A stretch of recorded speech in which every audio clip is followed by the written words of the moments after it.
Greetings YouTube and welcome to the Dragoon's Den. Today we are going to be taking a look, which is basically my take on card reviews. I haven't done one of these in a long time, but now is as good as any to get back into it, and we'll start off with a dragon that has gotten a little bit of attention, and that would be Dragon Ice from Gladiator's Assault.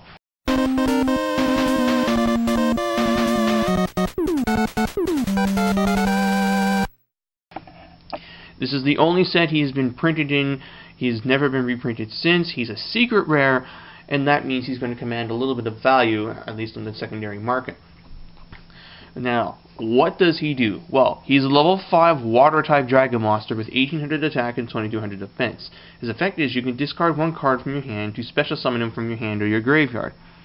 There can only be one Dragon Ice on the field at a time.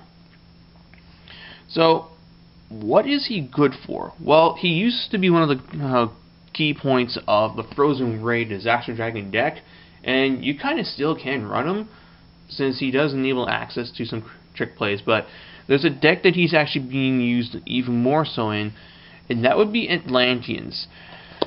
This guy works amazingly well with Atlanteans because he discards to activate his effect, which means these guys get their effects by being sent to the graveyard to special summon him.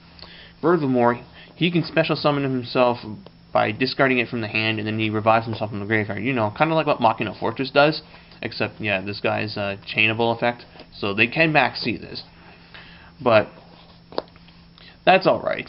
So if your opponent goes something like Special Summon Photon Thrasher on their first turn, you can just discard this guy to revive him from your graveyard, and now they're going to deal with a 2200 defense wall, and 2200 is a magic number because it blocks Cyber Dragon, it blocks Photon Thrasher, it completely goes head-to-head with the 2200 guys like Blade Armor Ninja, and he just kind of like sits there trolling those 1900 beaters that they can't get around because he's a trigger effect. So they can't Thunder King this. They have to Solemn Warning his effective special summon, and if you're discarding Atlanteans, you don't care. You just want to discard them for his cost, and then you'll proceed to pop a face up, search out Deep Sea Diva, or pop a face down. He also enables some really neat plays depending upon what you had in your hand. Admittedly, 1800 attack isn't that great, and the 2200 makes him just short of being able to stall those 2300 walls. And he cannot be used in the damage step, so when your opponent special summons like off of a recruiter like Tomato or Shura, you can't drop him. You used to be able to, but then they ruled that he can't, which is a pain. But that's still okay. Being able to just drop this guy when your opponent's trying to special summon spam and just disruptor plays, that's pretty cool. Say you have this resting in your graveyard, and your opponent goes Tour Guide, and special summons Levier the Sea Dragon.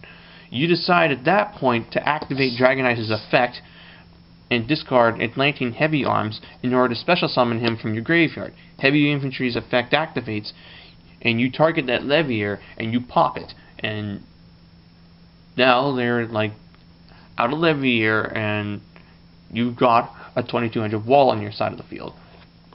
You can also do this with Marksmen to pop their face down, or with Dragoons to search out Deep Sea Diva, and that leads to some very fun plays, because then on your turn, you can summon Diva, activate her effect to special summon Marksman from your deck, and because he's a level 5 and she's a 2, you can then synchro off into Gungnir, the Dragon of the Ice Barrier, and from there you can discard 2 to pop 2 cards. If they're Atlanteans, then even more power, and then on your battle phase, you can swing with this guy, activate his effect, special summon Dragoons or attack squad, swing with this, swing with that. You just did a whole bunch of damage,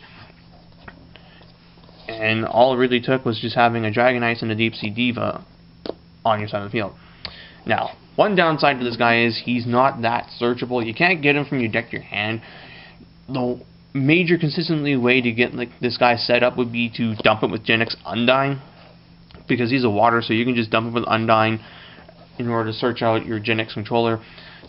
And while that is definitely a good option, at the same time, I always keep thinking, isn't it better to like send an Atlantean for Undyne's effect?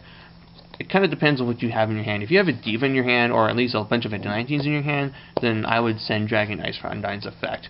He allows you to basically make use of a hand clogged with Atlanteans, because each time your opponent special summons a monster and they kill it, he can just discard something to come back.